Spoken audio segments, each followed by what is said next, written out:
BNP আবারও ক্ষমতায় আসলে দেশে রক্তের বন্যা বয়ে যাবে বলে মন্তব্য করেছেন আওয়ামী লীগ সাধারণ সম্পাদক ওবায়দুল কাদের।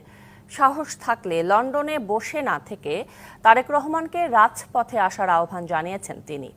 মে দিবস উপলক্ষে রাজধানীর বঙ্গবন্ধু এভিনিউয়ে জাতীয় শ্রমিক লীগ আয়োজিত জনসভায় তিনি এসব কথা বলেন।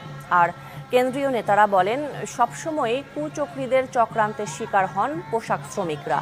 এ সময় বিভেদ ভুলে দলকে শক্তিশালী করার আহ্বান জানান তারা।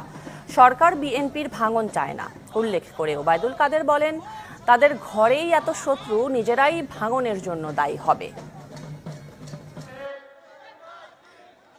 এরা ক্ষমতায় আবার আসতে পারলে বাংলাদেশকে ভাসিয়ে দেবে রক্তস্রোতে।